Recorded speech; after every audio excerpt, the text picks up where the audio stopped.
Hey guys, it's the Spectrum here, and this is a game of Ground War TDM on the map Carnival. And yeah, I'm playing some Modern Warfare 2. This is something you'll not really see much on my channel because, well, you'll see it in a couple of days, probably tomorrow actually, when I start doing some live comms for it.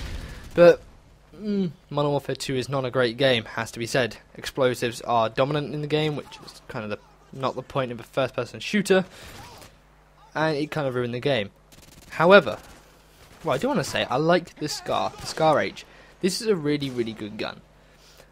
A lot of people say, oh no, it's really bad because it's only got 20 rounds per clip. And that's true, that is the gun's downside. But look at it this way. It's a high-powered assault rifle with barely any recoil. It benefits over something like the TAR, which is just as powerful, but has a bit more recoil. And benefits over something like the M4 because it technically has less recoil at closer range and is more likely to take out enemies at closer range. So it's a really, really balanced assault rifle. However, in Modern Warfare 3, they're bringing in the Scar L, which is exactly the same as the Scar H, except it has a bigger clip. Now, over time, we might find some differences, like the Scar L has all the idle sway which they're adding into the game, or has some weird recoil, something like that. That might appear, later on, but for now, from my experiences and from the experiences of people at COD XP, they're exactly the same, except the Scar L has a bigger clip, basically meaning it could become the best assault rifle in the game. However, it has to contend with the ACR, so we'll have to see how that goes. Anyway, what I wanted to talk about this video was camping. And what's your definition of camping? Now for me, camping is basically sitting at the back of the map, the far back of the map, I mean literally behind even where you spawn, and just sitting down. You're going to see it in just a minute. Right here. Look at that guy. He's all the way at the back of the map, just hard scoping his brains out, waiting for people to come along. So what's the difference between that and playing defensive, which you'll see me do in a minute, where I go and use the middle castle for cover? Well, the difference is, okay, so TDM's a bad example, but the difference is defensive play is occupying an area of the map that has high traffic and preventing the enemy from getting there. It's a great way to build up your kill streak, but mainly it's used for keeping people away from objectives. In the case of TDM, obviously it's to build up your objectives. It's also to make sure that the spawns don't flip. You're not in your opponent's spawns, therefore you can't flip it. But you're also using the ideal cover that the map has given you to make sure that you survive. Now, both camping and defensive have a similarity in that defensive you wait for people to come to you, and so you do the same in camping. And, it kind of makes the two look very, very similar.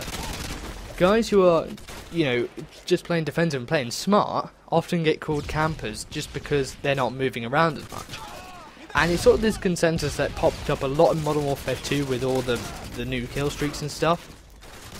And to be honest, it's not such a bad thing. The problem I'd have with it is maps like Carnival. Carnival is this good example where a lot of the ideal camping spots, the buildings, the ledges looking out, are at the edges of the map, not really looking over places that need to be looked over. I know in Domination the B flag is on that little castle bit, but like this rocket, there's always snipers up in there trying to get away from people. So, there's some maps where camping can just be abused. There's also, people sitting in corners and stuff, which is never ever helpful. But that is my take on it. I personally think that, camping is way at the back of the map, not being helpful to your teammates. Defensive play, you're helping your teammates. Other thing is that the problem with defensive play, especially in Modern Warfare, this is why in Modern Warfare 2, you'd be expecting me to be on like an AC-130 by now. The unfortunate thing is that everyone in this game now just sits at the back of the map, or is spinning off buildings. They're not coming to me, which is what I want them to do, which is something you can rely on in games like, more modern games like Black Ops, and especially World of War for some reason. People like running out in the open, and COD 4 as well. but in Modern Warfare 2, everyone's just sitting in the back of the map and not moving, which is unfortunate, which means I don't get as many kills, which means I don't get my kill streaks as much. And then when I do get a kill streak, there's always that guy behind me, sitting in the corner, who just jumps out and commando lunges me.